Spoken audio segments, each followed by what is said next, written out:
அனைவருக்கும் அன்பான வணக்கங்கள்.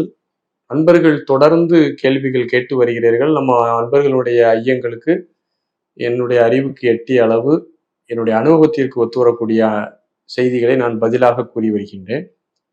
அன்பர் ஒருவர் கேட்டிருக்கிறீர்கள், பிரமிடில் அமர்ந்து தியானம் செய்வதற்கும் நார்மலா உட்கார்ந்து தியானம் செய்யறதுக்கும் வித்தியாசம் இருக்கா அப்படின்னு சொல்லி கேட்டிருக்கீங்க. மனிதன் இந்த பிரபஞ்சத்தை குறித்த ரகசியங்களை அந்த காலத்தில் இருந்து இப்போ வரையும் தேடிட்டு இருக்கிறான். இந்த பிரபஞ்சம் மிகவும் அதிசயமான ஒன்றாக இருக்கிறது. இந்த பிரபஞ்சத்தினுடைய பெரும் ரகசியத்தை அறிந்து கொள்வதற்கு நமக்கு இருக்கக்கூடிய அறிவோ புலன்களோ காணாது. இந்த பிரபஞ்சம் எப்போதுமே மிகவும் அதிசயமாகவும் சுதந்திரமாகவும் இருக்கக்கூடிய ஒன்று. அப்படி ஒரு கணக்கு பண்ணும்போதுதான் இந்த கட்டிடக்கலை அப்படிங்கிற ஒரு கலை மானுட சமுதாயத்துல ஒரு உச்சபட்ச வளர்ச்சியை எட்டியிருக்கின்றது. இந்த கட்டிடக்கலையினுடைய ஒரு உச்சபட்ச ஒரு விஞ்ஞான ரீதியான ஆன்மீக ரீதியான ஒரு அறிவு பகுதி தான் அந்த பிரமிடு அப்படிங்கிறது.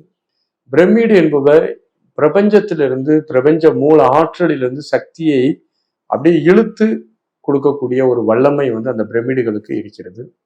எகிப்திய தேசங்கள்ல இருக்கக்கூடிய பிரமிடுகள் தான் தொடக்கமாக இருந்தாலும் இன்னைக்கு தமிழகத்துல நிறைய நபர்கள் பிரமிடுகளை குறித்த ஒரு ஆராய்ச்சியும் பிரமிடுகள் கட்டி இருக்கக்கூடிய ஒரு முறையும் பார்க்கிறார்கள். என்னுடைய நண்பர் ஆழ்வார் சுவாமிகள் அப்படிங்கிற ஒருத்தர் அடிக்கடி நான் அவரை போய் பார்ப்பேன், அல்லது அவர் என்னைய பார்க்க வருவார். அவர் தன்னுடைய பெரும்பாலான வாழ்நாள்ல பிரமிடுக்குள்ளேயே இருக்கிறத ஒரு வழக்கமா வச்சிருந்தாரு. பிரமிடுக்குள்ள இருந்துதான் சில முடிவுகள் எடுப்பாரு, பிரமிடுக்குள்ள இருந்தா சில ஆராய்ச்சிகள் தபங்கள் எல்லாம் பண்ணாரு. பிரமிடுகள் பிரபஞ்சத்திலிருந்து சக்தியை பெற்றுக் கொடுக்கக்கூடிய ஒன்றுதான் அப்படிங்கிறதுல எந்த விதமான மாற்று கருத்தும் இல்லை. அது உண்மையிலே அற்புதமானது. இந்த பிரபஞ்சத்துல கிடைத்த மிகப்பெரிய ஒரு நன்கொடை தான் இந்த பிரமிடு. ஆனாலும் தன்னுடைய வாழ்நாள் முழுவதும் நம்ம பிரமிடை தூக்கிட்டே அலைய முடியாது. நம்ம ஒரே இடத்துல இருக்கிறோம், பிரமிடை பயன்படுத்துறோம். இந்த பிரமிட்ல இருந்து வெளியில போனோம்னா நமக்கு பிரமிடினுடைய எனர்ஜி கட் ஆகுது. அப்போ நம்ம என்ன செய்ய? அப்போ அந்த நேரத்துல நம்ம சக்தி இல்லாம இருக்க முடியுமா? என்னை பொறுத்த அளவில் பிரமிடுகளை பயன்படுத்துவதற்கு வாய்ப்பு இருக்கிறவர்கள் பயன்படுத்தி கொள்ளலாம். மற்றவர்கள் தன்னுடைய இருக்கக்கூடிய பிராண சக்தியவே பிரமிடாக மாற்ற முடியும். தன்னுடைய பிராண சக்தி அளவுக்கு அதிகமாக பிராண உடலில் பரவ விட வேண்டும். அப்போ அந்த பிரபஞ்சத்திலிருந்து சக்தியை அதிகமாக கிரகிக்கக்கூடிய பிராண சக்தியை கிரகித்து சேகரித்து நம்முடைய பிராண உடலையே ஒரு பிரமிடினுடைய அமைப்பாக மாற்ற முடியும். அப்போ நமக்கு எந்த ஒரு பிசிக்கலா இருக்கக்கூடிய பிரமிடை விட ஆஸ்ட்ரல் பிரமிடுகள் மிகவும் சக்தி வாய்ந்தவை.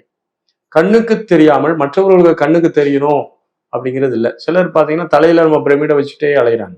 அதை விட சூட்சுமமாக நம்முடைய எனர்ஜியவே ஒரு பிரமிடு சைஸுக்கு ஒரு ஃபார்ம் பண்ணி அதை நம்ம ப்ரொஜெக்ட் பண்ணிட்டோம் அப்படின்னா அதுல இருந்து எனர்ஜி ஃப்ளோ வந்துட்டே இருக்கும்.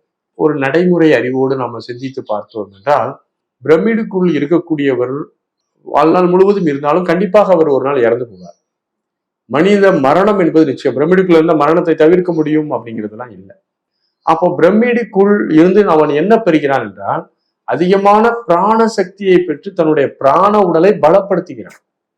இந்த பிராண உடல் பலமாகிறது. அதன் மூலமாக இந்த பருவுடல் விழுந்தாலும் இந்த பிராண உடலும் மனமுமாகி அந்த சோல் கான்சியஸ் தொடர்ந்து பயணிப்பதற்கு உதவியாக இருக்கிறது.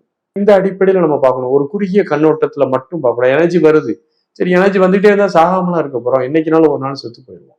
அப்ப பிரமிடுக்குள்ள இருந்தாலும் பிரமிடுக்குள்ள இல்லாட்டாலும் மரணம் என்பது நிச்சயம். அப்ப என்ன நடக்கிறது? பிராணசக்தி வலுவடைகிறது. நார்மலா இருந்து யோக பயிற்சிகள் செய்தும் பிராணசக்தியை நாம் வலுப்படுத்தி கொள்ள முடியும். அதுல எந்த விதமான மாற்று கருத்தும் இல்லை. அதற்கான உபாயங்கள் இருக்கிறது.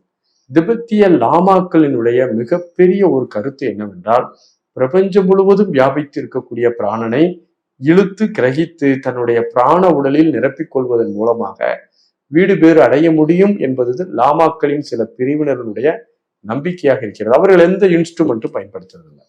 ஆகவே நிறைய கான்ட்ரவர்சி இருக்குது, நிறைய பாசிட்டிவான விஷயங்கள் எல்லாமே இருக்குது ரெண்டு விஷயத்துலையும்.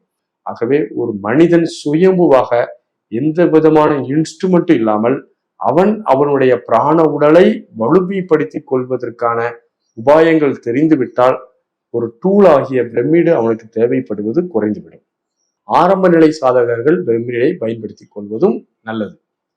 இது போன்ற நிறைய விஷயங்கள் நம்ம வந்து டிஸ்கஸ் பண்ணலாம். வாழ்த்துகள். நன்றி. வணக்கம்.